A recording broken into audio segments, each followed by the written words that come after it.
Everyone, study for you में आपका स्वागत है। आज हम पढ़ने जा रहे हैं 1857 से लेकर 1947 तक के बीच के दौरान जितने भी आंदोलन संगठन जो भी बने हैं हम उसके बारे में पढ़ने जा रहे हैं। तो ये वीडियो आप पूरा देखिएगा बिना स्किप किए क्योंकि इससे आपको सीधे एग्जाम में क्वेश्चन देखने को मिल जाएगा। तो आइए हम देखते हैं पहले क्या पढ़ना है। 1857 की क्रांति पढ़ेंगे पहले और उसके प्रभाव।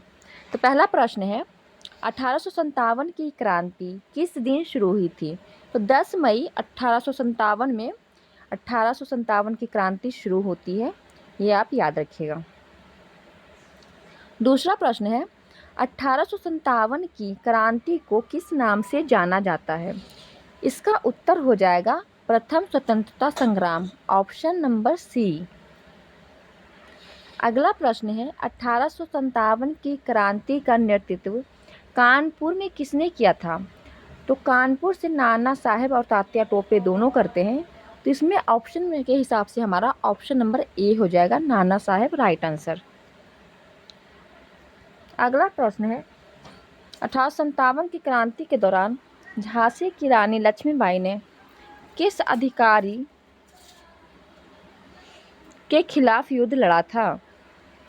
तो ये यूरोज के खिलाफ युद्ध लड़ती हैं झांसी की रानी। तो ऑप्शन नंबर ए हो जाएगा राइट आंसर।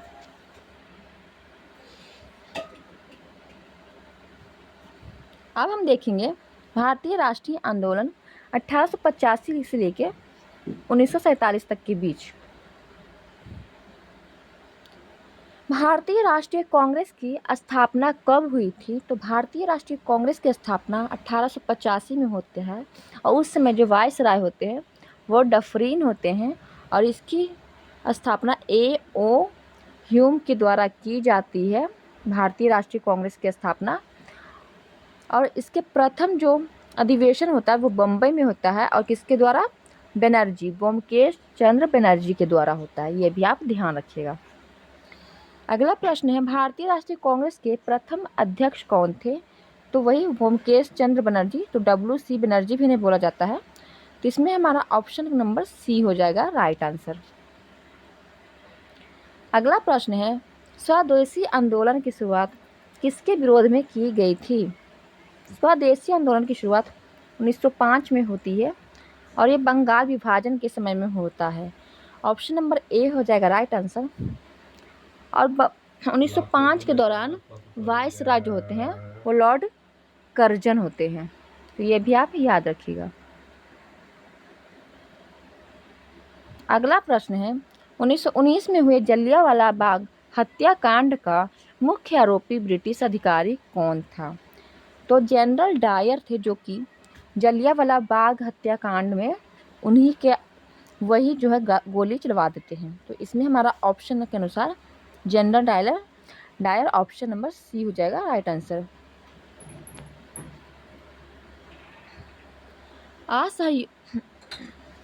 और आप सभी को बता दें कि जलियांवाला बाग हत्याकांड 13 अप्रैल 1919 को हुआ था, ये भी आप ध्यान रखिएगा। असहयोग आंदोलन कब शुरू किया गया था? तो असहयोग आंदोलन 1920 में शुरू की गई है, ऑप्शन नंबर सी हो जाएगा करेक्ट आंसर। कांग्रेस का मैंने कल ही वीडियो बनाया है जो कि उसमें हमने कांग्रेस का अधिवेशन कहाँ हुआ उसके तक के सारे क्वेश्चन बहुत अच्छे से करवाए हुए, तो आप उसे जाकर देख लीजिएगा एक बार, बहुत डिटेल्स में वीडियो बनाया गया है। अगला प्रश्न है, 1929 में भारतीय राष्ट्रीय कांग्रेस के किस अधिवेशन में पूर्ण स्वराज का प्रस्ताव पारित किया गया था? तो 1929 में लाहौर अधिवेशन होता है और उसमें पंडित जवाहरलाल नेहरू की अध्यक्षता में किया जाता है और इसमें पूर्ण स्वराज का प्रस्ताव पारित होता है। तो ऑप्शन नंबर ए हो जाएगा करेक्ट आंसर। ये सब वीडियो मैंने कल बताया हुआ है, तो कल की वीडियो में ये सभी शामिल है, तो आप उसे जरूर देखिएगा। अगला प्रश्न है, भारत छोड़ो आंदोलन की शुरुआत कब हुई थी? तो भारत छोड़ो आंदोलन की शुरुआत 1942 में होती है और जो भारत छोड़ो आंदोलन है इसका नेतृत्व महात्मा गांधी जी कर रहे थे और भारत छोड़ो आंदोलन के दौरान ही करो या मरो का नारा भी दिया गया था। तो इसमें हमारा ऑप्शन हो जाएगा सी। अगला प्रश्न है, भारत छोड़ो आंदोलन के दौरान महात्मा गांधी ने कौन सा प्रसिद्ध नारा दिया था? तो करो और मरो का ऑप्शन नंबर बी हो जाएगा राइट आंसर। अगला प्रश्न है भारत के अंतिम वायसराय कौन थे? तो भारत के अंतिम वायसराय लॉर्ड माउंटबेटन थे। ऑप्शन नंबर हमारा बी हो जाएगा राइट आंसर। 1947 तक ये 1947 को लॉर्ड माउंटबेटन रहते हैं। अगला प्रश्न है भारत को स्वतंत्रता कब मिली? तो आप सभी पता है 15 अगस्त 1947 को भारत को स्वतंत्रता की प्राप्ति हुई। तो इसमें हमारा ऑप्शन नंबर बी हो जाएगा राइट आंसर। अगला प्रश्न है भारतीय संविधान सभा का गठन किस वर्ष हुआ था? तो 9 दिसंबर को पहले होता, पहली बैठक हुई 9 दिसंबर 1946 को भारतीय संविधान सभा का पहला बैठक होता है। तो इसमें हमारा ऑप्शन बी हो जाएगा राइट आंसर। अब हम देखेंगे 1857 की क्रांति और उसके प्रभाव। पहला है कि 1857 की क्रांति का मुख्य कारण क्या था? तो पहला ऑप्शन है ब्रिटिश शासन की नीतियाँ, दूसरा ऑप्शन है सिपाहियों में असंतोष, तीसरा है सामाजिक और धार्मिक कारण। तो ये तीनों कारण शामिल थे। इस अनुसार हमारा ऑप्शन नंबर डी हो जाएगा राइट आंसर, उपयुक्त सभी। अगला प्रश्न है 1857 की क्रांति के दौरान दिल्ली में विद्रोह का नेतृत्व किसने किया था? तो दिल्ली में बहादुर शाह जफर होते हैं जो कि मुगल बादशाह होते हैं और इन्होंने दिल्ली से 1857 की क्रांति का विद्रोह किया था। तो इसमें हमारा ऑप्शन नंबर सी हो जाएगा राइट आंसर। और बहादुर शाह जफर को 1857 की क्रांति के दौरान इनको रंगूर भेज दिया जाता है जब ये हार जाते हैं। तो अगला प्रश्न है 1857 की क्रांति में शामिल प्रथम स्वतंत्रता सेनानी कौन थे? तो मंगल पांडे जो है वो प्रथम स्वतंत्रता सेनानी थे। तो ऑप्शन नंबर ए हो जाएगा राइट आंसर। अगला प्रश्न है किस गवर्नर जनरल के समय 1857 की क्रांति हुई थी? तो 1857 में लॉर्ड कैनिंग गवर्नर जनरल होते हैं। तो इसमें हमारा ऑप्शन नंबर बी हो जाएगा राइट आंसर। और लॉर्ड कैनिंग जो है पहले वायसराय भी बनते हैं। अगला प्रश्न है 1857 के विद्रोह के बाद अंग्रेजों ने भारत में किस नीति को अपनाया था? 1857 के विद्रोह के बाद विभाजन और शासन की नीति अंग्रेज अपनाते हैं। तो इसमें हमारा ऑप्शन नंबर ए हो जाएगा राइट आंसर। अब हम देखेंगे भारतीय राष्ट्रीय आंदोलन 1885 से लेकर 1947 के वन लाइनर जो कि आपको बहुत ही फायदेमंद है और बहुत महत्वपूर्ण क्वेश्चन इसमें दिया गया है। तो इसमें कि भारतीय राष्ट्रीय कांग्रेस की स्थापना कब हुई थी? तो मैंने पीछे भी बताया आपको 1885 में। उस समय जो गवर्नर जनरल होते हैं वायसराय जो होते हैं वो डफरीन होते हैं और एओ ह्यूम के द्वारा 1885 में भारतीय राष्ट्रीय कांग्रेस की प्रथम स्थापना होती है। प्रथम अधिवेशन ये बम्बई में होता है जिसकी अध्यक्षता बंकिम चंद्र बनर्जी कर रहे होते हैं। अगला प्रश्न है कांग्रेस का पहला अधिवेशन कहाँ हुआ था? तो बम्बई में। अगला प्रश्न है 1905 में बंगाल विभाजन के दौरान किया गया था। तो उस समय कौन थे वायसराय? तो लॉर्ड कर्जन थे। स्वदेशी आंदोलन कब प्रारंभ हुआ था? तो बंगाल विभाजन के विरोध में स्वदेशी आंदोलन स्टार्ट होता है जो कि 1905 में ही होता है। तो ऑप्शन नंबर हमारा 19 हो जाएगा, ऑप्शन नंबर 5 हो जाएगा राइट आंसर। अगला प्रश्न है 1916 का लखनऊ समझौता किन दो दलों के बीच हुआ था? तो 1916 का जो लखनऊ अधिवेशन होता है इसमें जो इसके अध्यक्ष होते हैं अंबिका मजुमदार होते हैं और इसमें कांग्रेस और मुस्लिम लीग एक हो जाते हैं, जिसमें कांग्रेस का भी विभाजन हो जाता है 1960 में सूरत अधिवेशन में। गरम दल और नरम दल दोनों दो पार्ट में विभाजन हो जाता है कांग्रेस। जो 1916 है इसमें कांग्रेस और मुस्लिम लीग सभी एक हो जाते हैं। अगला प्रश्न है होम रूल लीग आंदोलन का नेतृत्व किसने किया था? तो बाल गंगाधर तिलक और एनी बेसेंट। अगला प्रश्न है 1919 में जलियांवाला बाग हत्याकांड कहाँ हुआ था? तो ये अमृतसर में हुआ है। अगला प्रश्न है, असहयोग आंदोलन कब प्रारंभ हुआ था? 1920 में। अगला प्रश्न है, किस अधिवेशन में कांग्रेस ने पूर्ण स्वराज की मांग की थी? इसका उत्तर है 1919 के लाहौर अधिवेशन में, जिसकी अध्यक्षता कौन करते हैं? पंडित जवाहरलाल नेहरू। अगला प्रश्न है, 1922 में चौरी चौरा कांड के बाद महात्मा गांधी ने कौन सा आंदोलन स्टार्ट किया? तो ये असहयोग वापस ले लिए। कौन सा आंदोलन वापस ले लिए? तो असहयोग आंदोलन 1922 में महात्मा गांधी जी वापस लेते हैं 5 फरवरी को। अब हम देखेंगे क्रांतिकारी आंदोलन जो कि 1905 से लेकर 1942 के बीच में हुआ है। इसका प्रश्न है अगला, अलीपुर बम कांड में कौन शामिल था? तो अरविंद घोष। अगला प्रश्न है, काकोरी कांड जो कि 1925 को हुआ, उसका मुख्य आरोपी कौन था? तो इसका उत्तर हो जाएगा राम प्रसाद बिस्मिल। और राम प्रसाद बिस्मिल का प्रसिद्ध नारा है, सरफरोशी की तमन्ना अब हमारे दिल में है। अगला प्रश्न है, भगत सिंह, राजगुरु और सुखदेव को किस ब्रिटिश अधिकारी की हत्या के आरोप में फांसी दी गई थी? तो जॉन सार्डर।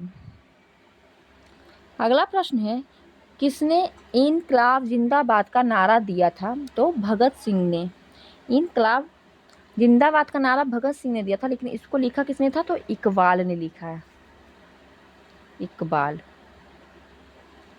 अगला प्रश्न है, कांग्रेस सोशलिस्ट पार्टी की स्थापना कब हुई है? तो इसका उत्तर हो जाएगा 1934 में। आप मुझे कमेंट करके बताइए कि कांग्रेस सोशलिस्ट पार्टी की स्थापना किसने की है। अब हम देखेंगे भारत छोड़ो आंदोलन 1942 और स्वतंत्रता संग्राम। अगला प्रश्न है, भारत छोड़ो आंदोलन कब शुरू हुआ है? तो ये 1942 में शुरू हुआ है। इसका उत्तर 1942 हो जाएगा। अगला प्रश्न है, भारत छोड़ो आंदोलन के दौरान महात्मा गांधी का प्रसिद्ध नारा क्या था? तो उत्तर हो जाएगा करो या मरो। अगला प्रश्न है, नेताजी सुभाष चंद्र बोस ने आज़ाद हिंद फौज का गठन कब किया था? इसका उत्तर हो जाएगा 1943 में। अगला प्रश्न है, 1946 में भारतीय नौसेना विद्रोह कहाँ हुआ है? तो कहाँ हुआ था, इसका उत्तर हो जाएगा मुंबई में। अगला प्रश्न है, भारत विभाजन का प्रस्ताव कब पारित हुआ था? तो ये 3 जून 1947 को हुआ था। और ये किसके द्वारा था? तो लॉर्ड माउंटबेटन के द्वारा किया गया था। अगला प्रश्न है, भारत के अंतिम वायसराय कौन थे? तो लॉर्ड माउंटबेटन थे। अगला प्रश्न है, भारत और पाकिस्तान का विभाजन किस योजना के तहत हुआ था? यही 3 जून 1947 को हम माउंटबेटन योजना भी कहते हैं। तो इसका आंसर हो जाएगा माउंटबेटन योजना। अगला प्रश्न है, भारत कब स्वतंत्र हुआ? तो इसका उत्तर हो जाएगा 15 अगस्त 1947 को। अब हम देखेंगे अतिरिक्त महत्वपूर्ण प्रश्न है, गांधी इरविन समझौता कब हुआ है? तो ये हुआ था 1931 में। इसका उत्तर 1931 हो जाएगा। अगला प्रश्न है, दांडी मार्च की शुरुआत कहाँ से हुई थी? इसका उत्तर है साबरमती आश्रम से। और ये यात्रा की शुरुआत महात्मा गांधी जी करते हैं। अगला प्रश्न है, और ये 24 दिनों का पैदल यात्रा होता है दांडी मार्च। किस क्रांतिकारी ने भगत सिंह के लिए शहीद आजम की उपाधि दी थी? तो इसका उत्तर हो जाएगा सुभाष चंद्र बोस। अगला प्रश्न है, भारत में कम्युनिस्ट पार्टी का गठन कब हुआ? इसका उत्तर हो जाएगा 1925। अगला प्रश्न है, साइमन कमीशन का विरोध किस वर्ष हुआ था? तो इसका उत्तर हो जाएगा 1928 में। और लाला लाजपत राय इसका विरोध करते हैं, साइमन कमीशन का। अगला प्रश्न है, तिलक स्वराज फंड किसने स्थापित किया था? तो इसका आंसर हो जाएगा बाल गंगाधर तिलक। अगला प्रश्न है, लाला लाजपत राय की मृत्यु किस आंदोलन के दौरान हुई? तो इसका आंसर हो जाएगा साइमन कमीशन के विरोध में लाठी चार्ज से। अब हम देखेंगे 1857 से 1947 तक का इतिहास। 1857 की क्रांति का प्रथम शहीद कौन थे? तो पीछे भी हमने पढ़ा, ये मंगल पांडे थे। ऑप्शन नंबर ए हो जाएगा राइट आंसर। अगला प्रश्न है 1857 के विद्रोह का प्रमुख कारण क्या था? तो सैनिक असंतोष, सामाजिक धार्मिक कारण और आर्थिक शोषण, ये तीनों था। तो उपयुक्त में से सभी हो जाएगा राइट आंसर। एक दो क्वेश्चन रिपीट हो गए हैं तो कोई बात नहीं, आपका रिवीजन हो जाएगा। अगला प्रश्न है कौन सा स्थान 1857 की क्रांति का केंद्र नहीं था? तो दिल्ली तो था, जिसमें लाल बहादुर थे, जिसके थे सकरते लाल बहादुर जफर, जिसे बहादुर शाह जफर कहते सॉरी। और नागपुर से भी मेरठ से मंगल पांडे कर रहे थे, नागपुर से नहीं कोई कर रहा था, झांसी से लक्ष्मीबाई कर रही थी। तो इसका आंसर हमारा नागपुर हो जाएगा, ऑप्शन नंबर सी। तो 1857 की क्रांति में नागपुर जो है वो केंद्र नहीं था, तो सी हो जाएगा राइट आंसर। अगला प्रश्न है 1857 के क्रांति के दौरान कानपुर में विद्रोह का नेतृत्व किसने किया? तो कानपुर में नाना साहेब और तात्या टोपे दोनों करते हैं, लेकिन इसमें ऑप्शन के अनुसार नाना साहेब, ए हो जाएगा राइट आंसर। अगला प्रश्न है किस गवर्नर जनरल के समय 1857 का विद्रोह हुआ था? पीछे भी हमने पढ़ा, आप मुझे बताइए कमेंट करके इसका आंसर। 3 तक गिनती हूँ, तो इसके बाद मैं इसका आंसर बताती हूँ। 1 2 3। तो इसका आंसर हो जाएगा लॉर्ड कैनिंग। अब हम देखेंगे भारतीय राष्ट्रीय कांग्रेस 1885 से लेकर 47 तक के कुछ महत्वपूर्ण क्वेश्चन। भारतीय राष्ट्रीय कांग्रेस की स्थापना कब हुई थी? 1885 में। भारतीय राष्ट्रीय कांग्रेस के प्रथम अध्यक्ष कौन थे? WC बनर्जी। 1905 में बंगाल विभाजन किसके द्वारा किया गया था? तो लॉर्ड कर्जन के द्वारा। मुझे उम्मीद है ये सारे क्वेश्चन आपको अब तक याद हो गए होंगे, तो इसमें आपको पूरा याद हो जाएगा जितने भी मैंने क्वेश्चन पूछे हैं, तो ये भी ध्यान रखिएगा। स्वदेशी आंदोलन कब प्रारंभ हुआ था? तो हमने अभी पढ़ा था ऑब्जेक्टिव में 1905 में। अगला प्रश्न है 1916 का लखनऊ समझौता किन दो दलों के बीच में हुआ था? तो कांग्रेस और मुस्लिम लीग के बीच में। अगला प्रश्न है होम रूल आंदोलन का नेतृत्व किसने किया है? तो बाल गंगाधर तिलक और एनी बेसेंट ने।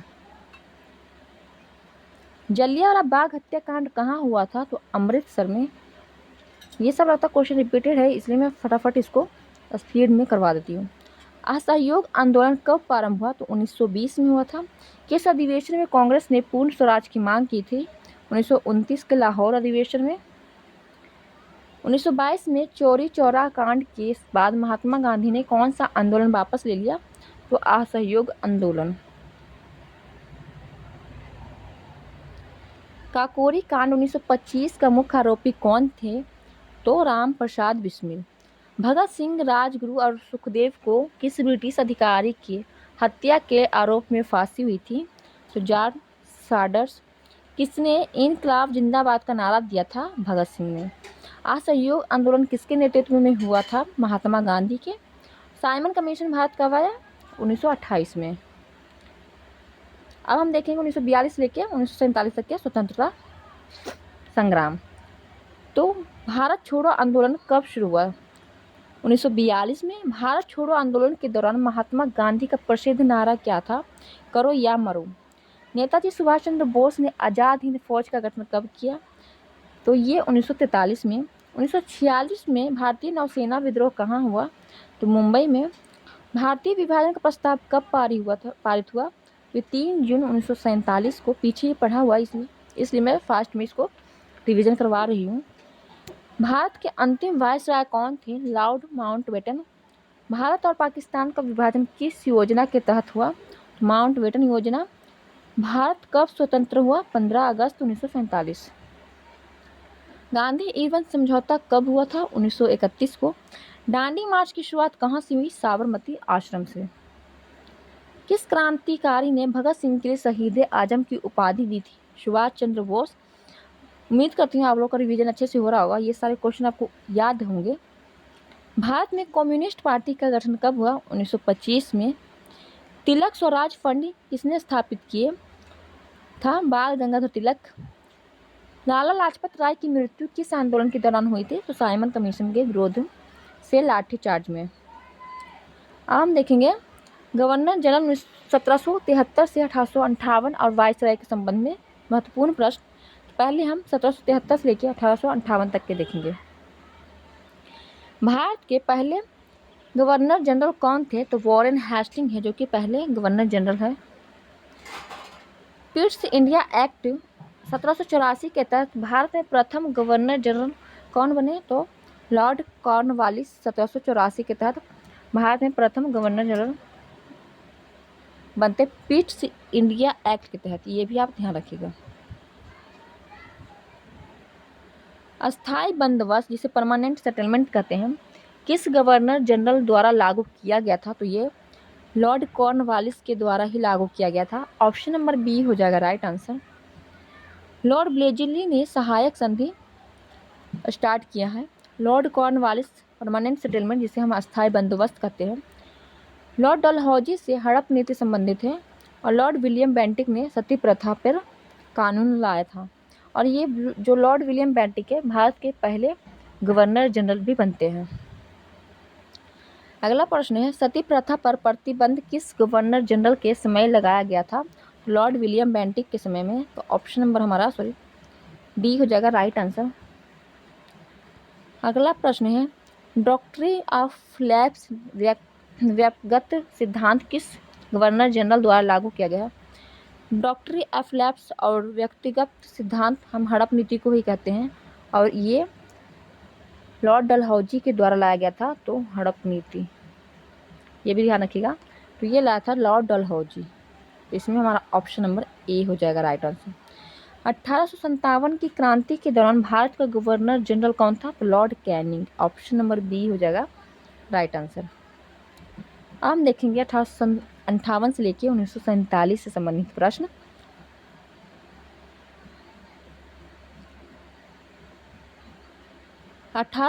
में भारत में वायसराय प्रणाली की शुरुआत किसके शासन काल में हुई थी? तो 1857 में जब लॉर्ड कैनिंग थे तो 1858 में भी कौन होगा? लॉर्ड कैनिंग ही होंगे। इसमें हमारा ऑप्शन नंबर ए हो जाएगा राइट आंसर। भारतीय परिषद अधिनियम 1861 किस वायसराय के समय पारित हुआ था?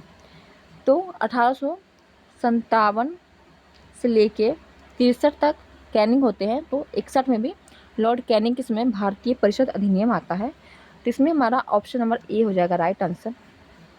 अगला प्रश्न है भारत में पहला जनगणना सर्वेक्षण किस वायसराय के काल में हुआ था? तो पहला जनगणना तो लॉर्ड मिंटो के समय में होता है, लेकिन वो कंटिन्यू नहीं रहता है क्योंकि वो 1871 में होता है। सॉरी 71 नहीं 72 में होता है, लेकिन ये कंटिन्यू नहीं रहता। फिर 1881 में लॉर्ड रिपन के द्वारा कंटिन्यू जनगणना होने लगता है। तो इसमें अगर ऑप्शन लॉर्ड मिंटो होता तो मिंटो ऑप्शन होता सही, लेकिन इसमें नहीं है तो Lord Ripon. Option number B हो जाएगा करेक्ट आंसर। भारत में स्थानीय स्वशासन की शुरुआत किस वायसराय के शासनकाल में हुई थी?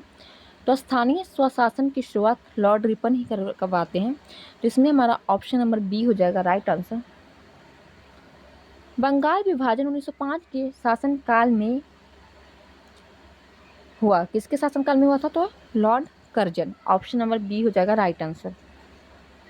दिल्ली को भारत की राजधानी कब बनाया गया था? तो दिल्ली को 1911 में भारत की राजधानी बनाया गया था और उस समय वायसराय थे लॉर्ड हार्डिंग। तो इसमें हमारा ऑप्शन नंबर बी हो जाएगा राइट आंसर। अगला प्रश्न है 1919 का भारत सरकार अधिनियम जिसे हम गवर्नमेंट ऑफ इंडिया एक्ट कहते हैं किसके समय में लागू हुआ था? तो ये हुआ था लॉर्ड चेम्सफोर्ड के समय में। ऑप्शन नंबर ए हो जाएगा राइट आंसर। और लॉर्ड चेम्सफोर्ड के समय में ही रॉलेट एक्ट भी आता है। अगला प्रश्न है भारत छोड़ो आंदोलन 1942 में जो हुआ है वो किसके समय में, उस समय भारत का वायसराय कौन था? तो जब भारत छोड़ो आंदोलन 1942 में महात्मा गांधी जी के द्वारा स्टार्ट होता है, उस समय भारत के वायसराय लॉर्ड लिनलिथिगो थे। ऑप्शन नंबर ए हो जाएगा लॉर्ड लिनलिथिगो राइट आंसर। अगला प्रश्न है, स्वतंत्र भारत के प्रथम गवर्नर जनरल कौन थे? तो स्वतंत्र भारत के माउंटबेटन हो जाएगा इसमें, लेकिन भारतीय पूछता ना, स्वतंत्र भारत के प्रथम भारतीय तब चक्रवर्ती राजगोपालाचारी होते हैं, लेकिन इस क्वेश्चन के अनुसार लॉर्ड माउंटबेटन हमारा करेक्ट आंसर होगा, ना कि गोपालाचारी। तो इसमें हमारा ऑप्शन नंबर ए हो जाएगा राइट आंसर। यही क्वेश्चन में अगर स्वतंत्र भारत के प्रथम भारतीय गवर्नर जनरल बोले तब सी गोपालाचारी, जिसे चक्रवर्ती राजगोपालाचारी कहते हैं, वो आंसर होता है। तो इसमें हमारा ऑप्शन नंबर ए हो जाएगा राइट आंसर। अब हम कुछ पॉइंट्स देखेंगे जो कि बहुत ही महत्वपूर्ण है, किसका शासनकाल कितने समय में रहा, गवर्नर जनरल और वायसराय का। तो ब्रिटिश गवर्नर जनरल और वायसराय का कार्यकाल हम देखेंगे 1757 से लेकर 1947 के बीच का। तो पहले गवर्नर जनरल आते हैं जो कि 1773 से लेकर 1858 तक रहते हैं गवर्नर जनरल भारत के बंगाल के इसमें। तो पहले जो बंगाल के गवर्नर बने गवर्नर जनरल वो वॉरेन हेस्टिंग बनते हैं, जो कि 1773 से लेके 1785 तक रहते हैं। उसके बाद लॉर्ड कॉर्नवालिस आते हैं 1786 से लेके 1793 तक। फिर लॉर्ड ब्लेजली आते हैं जो सहायक संधि लेके आते हैं, और इनका कार्यकाल 1798 से लेके 1805 के बीच रहता है। और लॉर्ड कॉर्नवालिस के समय में क्या संबंधित है, तो अस्थायी बंदोबस्त। फिर लॉर्ड विलियम बेंटिक आते हैं जो कि 1828 से लेके 1835 तक रखते हैं, और ये सती प्रथा को पे रोक लगाते हैं। और ये लॉर्ड विलियम बेंटिक भारत के प्रथम गवर्नर जनरल बनते हैं, और वॉरेन हेस्टिंग बंगाल के प्रथम बनते हैं। ये बंगाल के प्रथम बनते हैं गवर्नर जनरल, और ये भारत के बनते हैं विलियम बेंटिक प्रथम, ये भी ध्यान रखिएगा। फिर आता है लॉर्ड डलहौजी, जिससे हड़प नीति संबंधित है। ये 1848 से लेकर 1856 तक रहते हैं, और इन्हीं के कार्यकाल में भारत में मुंबई से थाने 1853 में ट्रेन चलाई गई थी और डाक टिकट निकाला गया था। फिर आते हैं लॉर्ड कैनिंग जो कि 1856 से लेके 1858 में रहते हैं, और फिर बाद में आते हैं जो कि 60 और 63 में रहते हैं। तो मतलब कि 58 के बाद वही 22 बन जाता है, तो ये 61 में भी रहते हैं, और आई थिंक 63 तक रहते हैं। तो ये वायसराय का कार्यकाल पूछा जा रहा है। लॉर्ड कैनिंग जो होते हैं वो लास्ट गवर्नर जनरल भारत के रहते हैं और प्रथम वायसराय बनते हैं। तो अब हम देखेंगे वायसराय 1858 से लेके 1947 तक के।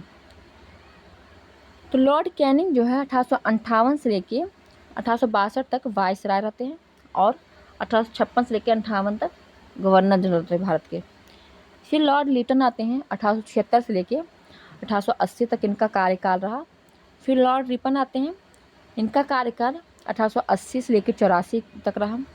लॉर्ड कर्जन फिर आते हैं 1899 से लेकर 1905 तक, और इनका कार्यकाल में बंगाल विभाजन होता है। और लॉर्ड रिपन के कार्यकाल में क्या होता है, तो इनको अस्थायी स्वशासन का जनक कहा जाता है, ये भी आप ध्यान रखिएगा। इसके बीच में भी आए हैं लॉर्ड मिंटो, तो उनका नहीं दिया गया क्योंकि वो कुछ समय के लिए आते हैं और फिर चले जाते हैं। कुछ का इसमें गैप कर दिया गया है जो कि कुछ समय के लिए आते हैं। फिर लॉर्ड हार्डिंग आते हैं जो कि 1910 से लेकर 1916 तक रहते हैं, और इस समय में ही भारत की राजधानी दिल्ली बनती है 1911 में। फिर लॉर्ड चेम्सफोर्ड आते हैं जो कि 1916 से लेकर 1921 तक रहते हैं, और इन्हीं के समय में जलियांवाला बाग हत्याकांड होता है, रॉलेट एक्ट आता है, ये भी आप ध्यान रखिएगा, और असहयोग आंदोलन भी स्टार्ट होता है। फिर लॉर्ड लिनलिथिगो आते हैं जो कि 1936 से लेकर 1943 तक रहते हैं, और इनके कार्यकाल के समय में भारत में ये भारत छोड़ो आंदोलन स्टार्ट होता है। फिर लॉर्ड बेवल आते हैं, आप ये देखिएगा इसमें 21 से लेकर सीधा 36 में आ गया, इसके बीच का गैप हो गया जिसमें इरविन भी आते हैं, और जो कि इसमें नहीं दिया गया है, इरविन बीच में आते हैं। 1931 में गांधी इरविन समझौता होता है, उसमें इरविन ही रहते हैं भारत के वायसराय, ये भी आप ध्यान रखिएगा।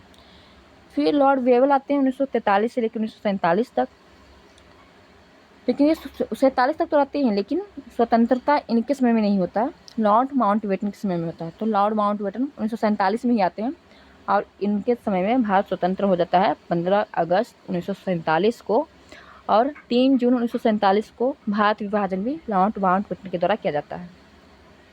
तो आज के लिए इतना ही रखेंगे। Thanks for watching.